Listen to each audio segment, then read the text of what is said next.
Welcome back to Growing Green Wonder. One of the things that happens because of the curse in Genesis, when Adam and Eve sinned and God cursed the ground. So some things are hard to grow, and now we have pests that we have to fight.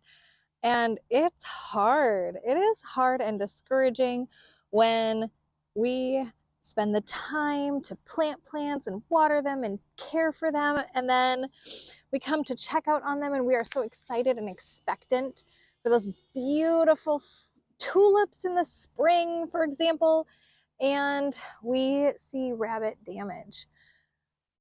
The bunnies have been extra fierce this winter, and I was able, with just cayenne pepper, to keep them off of my tulips last year. This year's another story, and I've seen some improvement. So these I sprayed with water, and then I shook cayenne pepper on them to get it to stick to the leaves a little better. And I can see the cayenne pepper on the edges of the leaves. It doesn't look like there's been any new nibbling that has happened. But I'm also preparing stage 2. So I am not willing to sacrifice my garden to the rabbits again this year.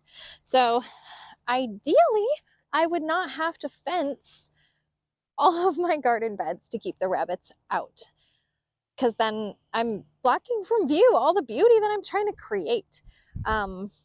So besides just the cost and expense of that. So I'm working on round 2 of rabbit prevention, and this is actually quite a pungent mixture.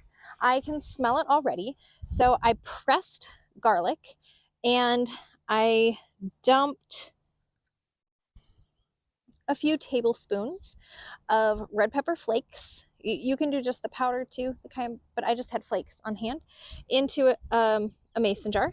And then I boiled my water and poured it over the top. So I'm making some rabbit repellent tea. So this is a method that I've used in making teas or concentrates when I've picked dandelions or violets and I'm going to make a jelly out of them. You make the tea out of it first. So it really pulls out the flavors when you heat it and soak it. So I'm going to apply that same thinking to my spicy, pungent rabbit repellent tea. This is not something I want them to enjoy. So I'm going to let this sit for a day. So I boiled the water, I poured it over the top of the garlic and the red pepper flakes, and I'm just going to let this soak for a day. Then I will probably strain it out and put it in a spray bottle. So stay tuned for step 2. So my whole reasoning behind this is I do not want to poison the food that I'm eating, nor do I want to poison the animals in the ecosystem, because we're all connected. And I don't mean that in a hyper spiritual way. I mean literally, when the rabbits are eating poison and then they're pooping in my garden, or if they die and then the predator bird eats that rabbit and then it dies, the poison goes into the ground, right? Things go into the water system. Our water tables are, when they test water, aunt, hi buddy, you go back to where you came from. They find all sorts of junk.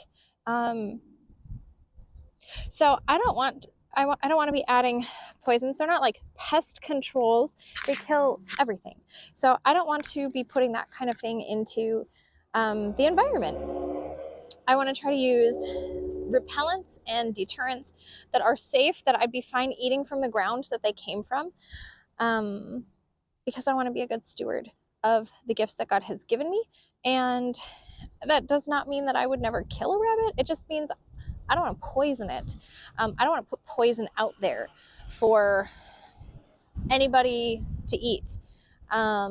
Because even if that mouse in my house eats the poison and it goes outside and it dies, and then maybe the fox eats it and then the fox dies, and then that fox, that's the predator, that I'm ultimately killing the predators that I'm trying to keep my populations in check with. So same thing goes with like diatomaceous earth, which people will put out to keep pests controlled in their gardens, but that kills all the bugs, all the insects, good and bad.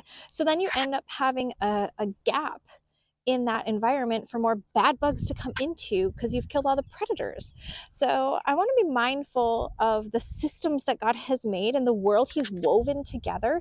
And I want to work with that and use cultivation, use wisdom, use prudence, use interesting methods like red pepper flakes and garlic that just that aren't detrimental to the world, that aren't taking or I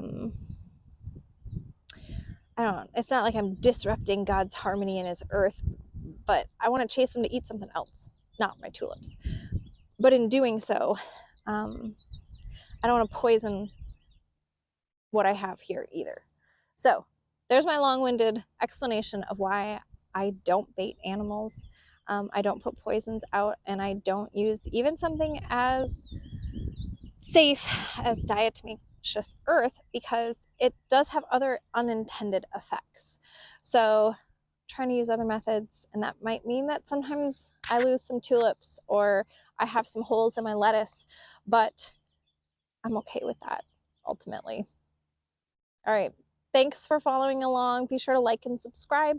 Help other viewers find out more about growing green wonder, thinking about the world that God has made, and not just doing things because that's how we've always done it. But let's ponder how we can be good stewards and marvel at God's creation together. So on that note, I have a half-chewed tulip back there that is still going to bloom. So I'm just praising God for the beauty and the persistence of plants, that they didn't just all flop over and die when things were hard.